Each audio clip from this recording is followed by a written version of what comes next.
ہم نے جو اعلان کیا تھا، اگرچہ پولیس نے ہماری پرمیشن کو رد کیا ہے، لیکن ہم نے جو اعلان کیا تھا ہم بہرحال رام لیلا گراؤنڈ پہنچیں گے،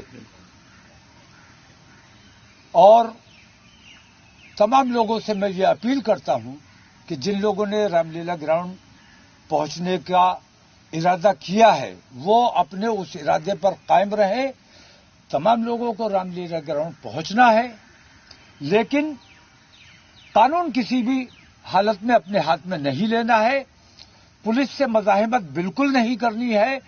پولیس جہاں روکے وہیں پر رک جائیں، وہیں پر بیٹھ جائیں، اور 5 بجے تک کا ٹائم میں نے مانگا ہے۔ 5 بجے تک وہاں بیٹھ کر درود شریف کا ورد کرتے رہیں، اور 5 بجے کے بعد اپنے گھر اسی امن اور شانتی کے ساتھ واپس چلے جائیں۔ پولیس نے میرے ساتھ جو زیادتی کی ہے، میں صرف اتنا کہنا چاہتا ہوں کہ پولیس کی اپنی کوئی غلطی نہیں ہے، غلطی ہماری سرکار کی ہے۔ انگریزوں کا بنایا ہوا پولیس مینول آج تک ورک کر رہا ہے۔ اس وقت انگریزوں کی پولیس ہندوستانیوں پر، دیش پرومیوں پر لاٹھیاں چلایا کرتی تھی، گولیاں چلایا کرتی تھی، اور تب سے آج تک پولیس کا یہی رویہ ہے کہ سچے ہندوستانیوں پر، دیش پریمیوں پر لاٹھیاں اور گولیاں چلائی جاتی ہیں۔ جب تک پولیس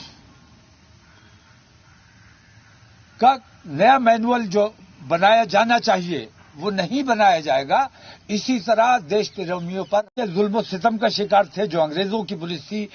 آج بھی ہم پولیس کے ظلم و ستم کا شکار ہیں، لیکن پولیس سے ہمیں کوئی شکایت اس لیے نہیں ہے کہ حکومت بے ایمان ہے، اور حکومت یہ زیادتی سچے ہندوستانی جو اپنے دیش سے پیار کرنے والے لوگ ہیں ان پر لاٹھی چلوانے کا کام کرتی ہے، ان پر گولی چلوانے کا کام کرتی ہے۔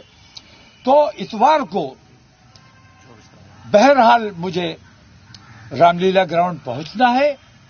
لاٹھی چل سکتی ہے، لاٹھی چلے، مجھے کوئی پرواہ نہیں ہے، مجھے بہرحال جانا ہے۔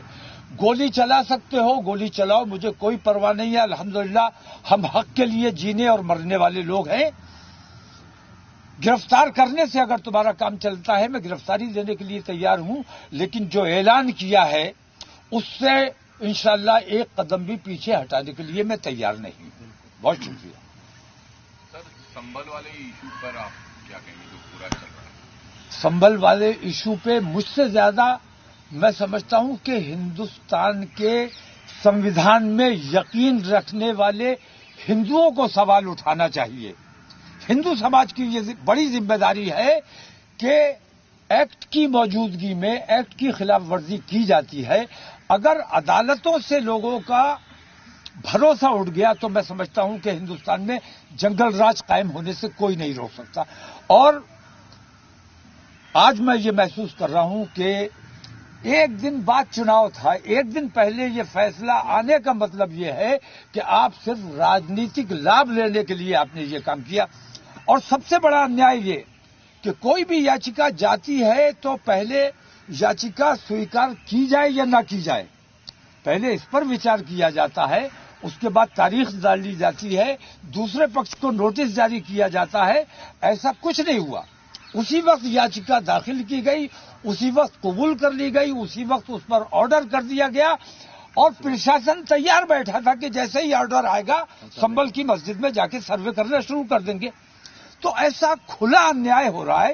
اس انیائے کے خلاف میرے بولنے سے زیادہ جو اپنے دیش کے سنویدھان میں یقین رکھنے والے ہمارے ہندو بھائی ہیں ان لوگوں کو آواز اٹھانی چاہیے، اور سب سے بڑی میڈیا کی یہ ذمہ داری ہے کہ انہیں یہ سوال اٹھانا چاہیے کہ اگر نیائے پر سے بھروسہ اٹھ گیا تو دیش کے کیا حالات ہو سکتے ہیں۔ سر، ایک اور بات، بابا باگیشور کی طرف سے جو ایک دھرم یاترا نکالی جا رہی ہے، اس میں انہوں نے کہا کہ مسلمان بھی جو ہیں ان کی یاترا میں شامل ہو سکتے ہیں، آنا چاہیں تو آئیں ورنہ بھیڑ کا۔ نہیں، یہ تو ایک دیکھیے، یہ نئے نئے جو دکانیں کھول کے بیٹھ گئے ہیں، میں ان لوگوں کی کسی بات کا جواب دینا نہیں چاہتا۔ میں ایک بات کہتا ہوں، ہندوستان میں جو میری معلومات ہے میں یہ جانتا ہوں کہ ہندوستان کے تمام ہندو سماج کے لوگ چاروں شنکراچاریوں